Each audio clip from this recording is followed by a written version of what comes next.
with you, and actually have to cue the sound. Everything together. So we had a great talk with you, and it was very interesting. I wanted to ask a couple of questions, actually, just to start with. Well, of course, we're going through the Brexit negotiations at the moment. There's a hugely complex and challenging reorganisation of our institutional arrangements and our institutional arrangements with Europe going on. So there's a lot of complexity involved. There's a lot of emotional debate involved as well. But actually, if you look underneath that, I think across the British political spectrum, particularly the two big parties that won the vast majority of the vote in our election earlier last year, and there's a consensus that we need to hold two things together.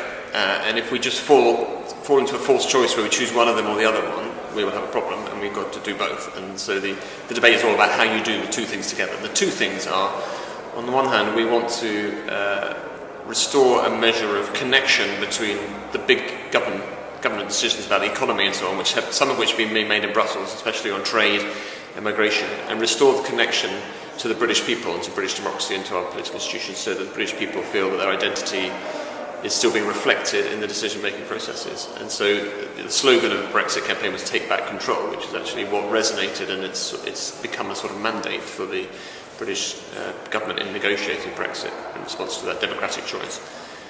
But on the other hand, we remain equally committed to Britain being an extremely open and extremely international country. So this is not going to be about throwing up walls and hiding ourselves away from the rest of the world, because it's completely clear, and the more everyone looks at this, our national interests and our national success always has been built on openness. In economic openness, we're one of the countries in the world that trades the most, that invests the most, that receives the most investment in Europe by a long way, and that's been very successful. We've got a record levels of employment ever. Our unemployment levels are half of the French unemployment levels. And also intellectually open and culturally open and socially open. That's why we lead the world in creative industries and in universities and Nobel Prizes. We want to keep doing that. That's the basis of our national success.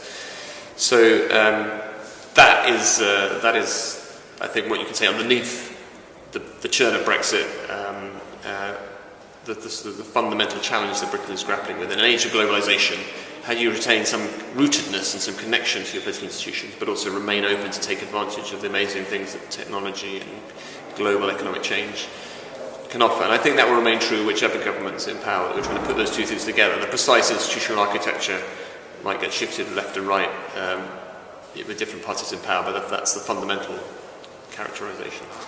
You mentioned in your talk, and this actually was very interesting to me. It made me think. You said we need to look for relationships, or to forge relationships. I'm not quite getting the exact quote, but it was basically you were saying that we need to look to forge relationships, also with Europe, but then outside of Europe. Can you discuss what those kind of relationships would be, especially when we look at the Middle East region?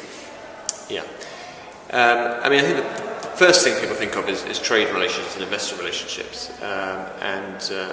of course we've had a very close economic relationship with Europe, and we will continue to have a very close economic relationship. It will remain 50% of our trade, and remain imperatively remain very close to it.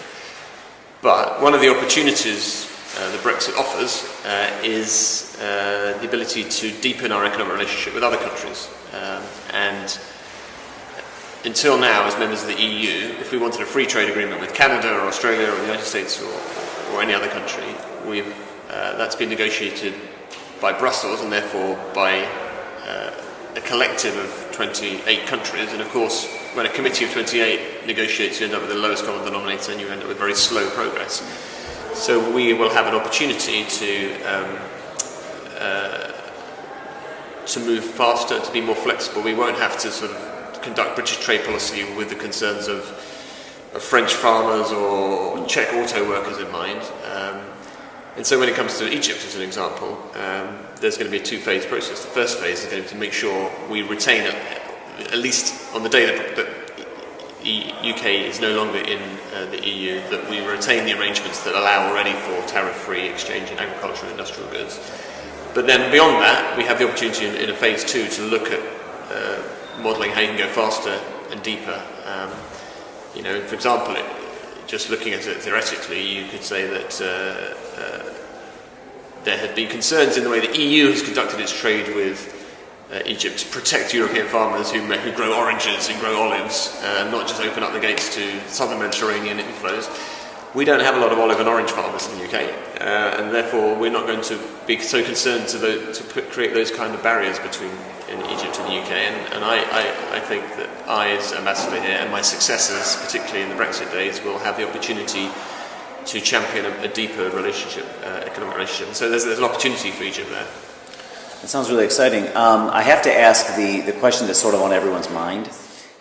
I'm asking this also if we look at your answer to the last question.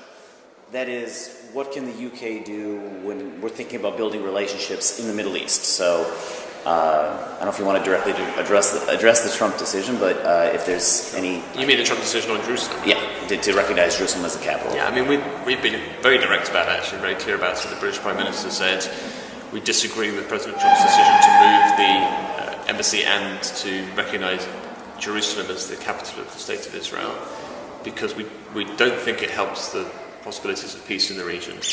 The headquarters of our embassy in Israel is Tel Aviv. It's going to stay in Tel Aviv. We don't have any plans to move it because we consider East Jerusalem part of the occupied Palestinian land, which needs to be dealt with. And, by the way, a city that's holy to all three religions of the book, and therefore it needs to be dealt with as part of a negotiation between the parties involved, particularly between the Israelis and the Palestinians, as part of the total settlement of the conflict.